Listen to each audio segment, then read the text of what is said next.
الصغننه اللي بيقولوا عليها المكببه اللي هي المستورده دي. انما انا بصراحه بحب البلدي البيضه دي، جربيها وهتلاقيها حلوه في التدميس ويبقى بطعمها في منتهى الجمال. فبتنقعيه قبلها، يعني اقل حاجه البقوليات بتتنقع 12 ساعه. انا كده الساعه 12 بالليل، فهنقعه لحد الصبح الساعه 9 واقوم اولع عليه بقى ان شاء الله. حبايبي لما تيجوا تدمسوا هاتوا الفوله البيضه دي، حلوه بيبقى طعمها حلو وبيبقى الطعم بتاعها مسكر وجميل، احسن من اللي هي المستورده.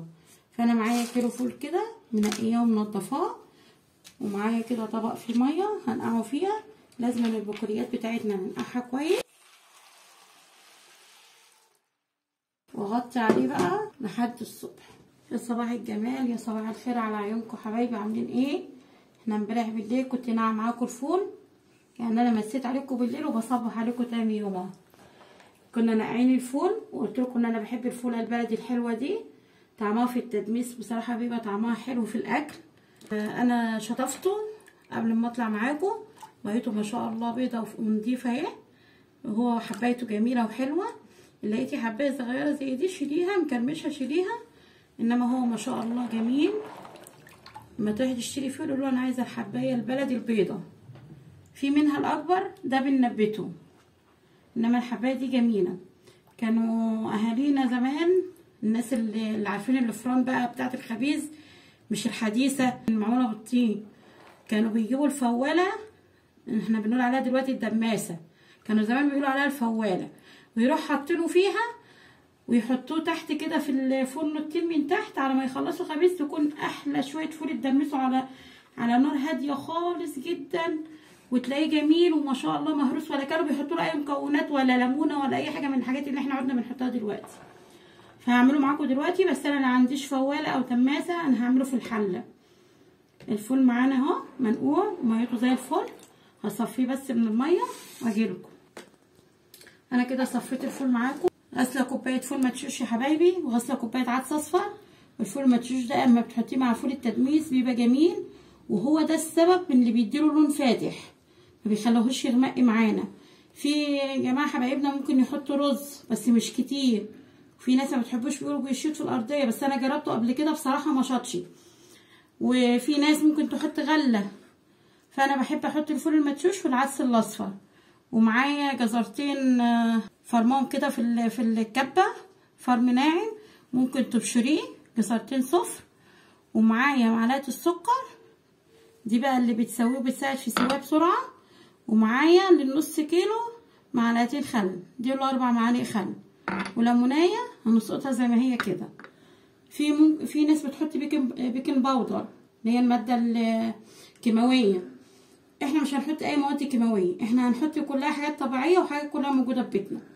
فهنروح على النار بقى، حاطين الميه تغلي كده، هنحط الفول يا حبايبي. الميه بتغلي معانا اهي، ميته لازم تكون بتغلي.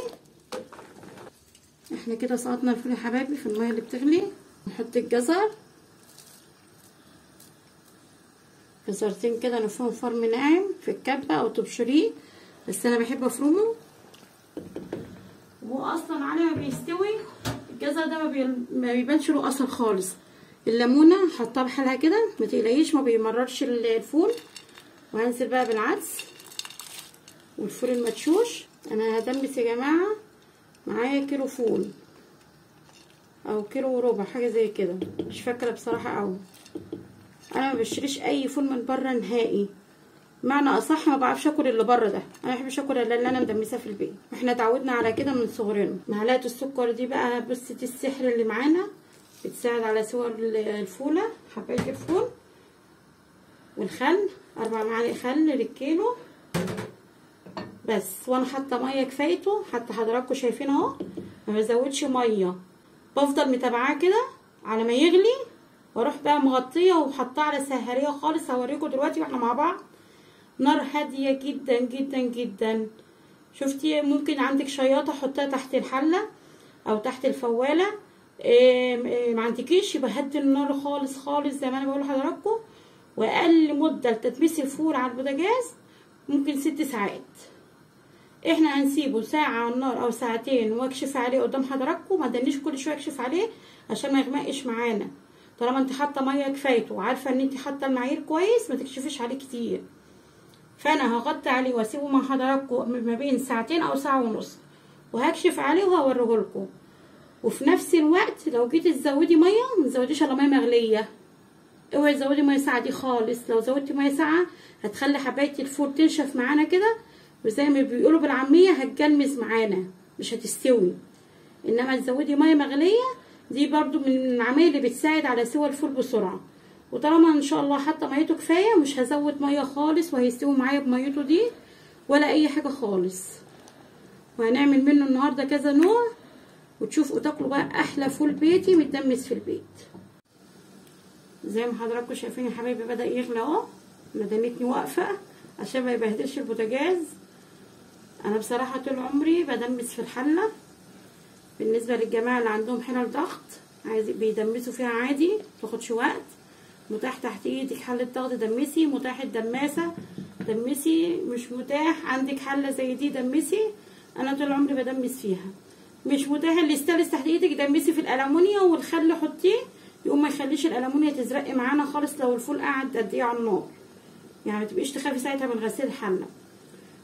ممكن تضيفي شعر الكركم، في ناس حبايبنا بيضيفوا شعر الكركم، بس انا ما حبيتوش بصراحه في الفول. انا بحب احط فص توم كده، هو فص توم واحد بيدي ريحه للفول في منتهى الجمال. هو غلي معانا كده، هنقله على النار مهديه النار. شايفين النار عامله ازاي؟ هاديه خالص، سهريه سهريه بمعنى اصح. اغطي عليه بقى كده واروح حطاه، ما اكشفش عليه بقى لمده ساعه ونص ساعتين.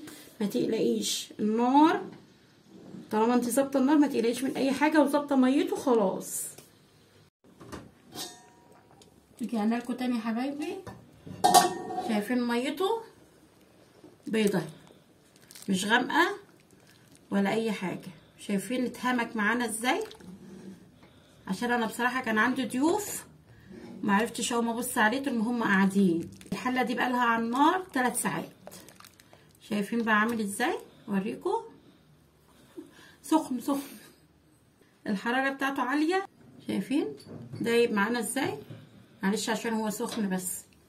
وميته بيضه ما شاء الله، الله اكبر، جميل، مش لازق في الارضيه ولا حاجه. وهو كده مش ما زودتوش ميه نهائي، ما زودتش ولا نقطه ميه. سبب يعني ميته دي اللي انا حاططها من ساعه ما حطيتها معاكم. دلوقتي بقى هنعمل ايه؟ شويه فول حلوين كده. بتحط معلقتين زيت وهو سخن كده، ناكل لنا حبه حلوين. ننزل ببصله، بصله صغننه كده مقطعه تقطيع صغنن.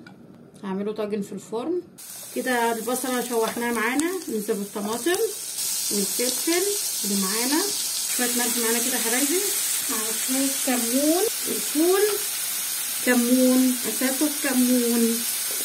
ريحه البصله بالطماطم وبالقرن والفلفل ده شغل فاخر من الاخر. هعمل لكم احلى طاجن فول دلوقتي. احنا يا جماعه عايزين مقاطعه من اللحوم والفراخ، فشغالين الاسبوع ده بقى ايه؟ عدس وندمس فول. بس انا حرفيا انا بدمس الفول طول السنه، مش في دخلة رمضان بس. وبعبيه في اكياس من اكياس الخزين، او بلاها كيس خزين، العلب اللي هي بتاعت التلاجة اللي عندك، بروح معبيها فيها واطلع العلبه بقى على الرف، تدنها بالاسبوع معايا تحت ايدي وقت ما عاوزه استخدم. فص توم صغير كده يزود النكهه معانا، يعليها، خلي الريحه في منتهى الجمال. هننزل بقى شويه الفول بتاعنا الجمال دول. الليمونه اهي يا جماعه قدام حضراتكم، ولا مررت الفول ولا اي حاجه، وجربوها. دي فص الثوم اللي انا حطاه، ريحته بتبقى رهيبه في الفول، ما بيغيرش والله من ريحته ولا اي حاجه. شايفين الفول وجماله عامل ازاي؟ لونه في منتهى الجمال. لو انت هتشتري شويه الفول دول من بره بكام دلوقتي؟ حاول كل حاجه نعملها في البيت. عايزه بقى تهرسي الفول اهرسيه، عايزه تخليه زي ما هو كده صحيح، دي حسب رغبتك انت. يعني عايزه تهرسيه بس انا بعد ما بخلص تدميسه بروح ضرباه كله بالهاند بريندر كل الحله كلها مره واحده واعبيه مضروب جاهز، عشان ما اطلعش بقى من الفريزر واقعد اضرب وافككه بميه، يبقى هو عندي جاهز على طول. انا كنت شاريه الفول ده يا حبايبي ايام ما كان ب 28، انا ما اعرفش دلوقتي بقى بكام، يعني هو بقاله مده عندي. فتضيف طاجن فخار كده، عندك طاجن بايركس، صينيه المونيا، ما نصعبش الامور خالص، المتاح تحت ايدينا كله نشتغل بيه. شايفين الحلاوه؟ نحط بقى على وشه كده بيضتين، كمون بس بسيطه كده على وش البيضتين، حاجه بسيطه ملح، يعني حاجه لا تذكر اهي. ادخله الفرن بقى، يعني نعمل حبه بالليمون والطحينه، بس دول انا ههرسهم. ما تقولوش ان الميه دي كتير، الميه دي هتتقل اصلا، انت لو سبت الفول يبرد شويه هتلاقيها تقلت كده ومش هتحسي ان هو فيه قطر الميه اصلا. حطيت الملح وحط الكمون مع حضراتكم اهو. قلنا الفول اساسه الكمون والليمون. ما عنديش هراسه، ما عنديش هاند بريندر، ارضيه الكوبايه كده اهرسه كده الطريقه دي. كانوا بيهرسوه بايد الهون برضو زمان، كانت في ايد هون المونيا كده كانوا بيهرسوها لنا بيه كده. هرسناه يا حبايبي زي ما احنا شايفين، ده عامل زي بتاع العربيات بقى. واروح عصره بقى الليمونه كده، شويه زيت مش كتير برضو، والله يتاكل من غير زيت من غير اي حاجه. رشه طحينه بسيطه من على الوش الطريقه دي. يا سلام بقى على رشه ايه بابريكا كده على الوش كده. وكله بألف هنا وشفا. شايفين الجمال والحلاوة؟ ده بالبيض، الطاجن بالبيض على الوش اتحمر، تاكلي احلى شوية فول بالطماطم والبصل، وعلى الوش كده بيضتين وفول بالزيت والليمون جنب شوية جرجير او بصلاية خضرة، تبقى لقمة بألف هنا وشفا زي العسل. احلى شويه فول عاملاهم في البيت وضمناهم من نظافه وعمايل ايديكي، حاجه كويسه وحاجه مضمونه. ونخلص الفول انا مش مسؤول.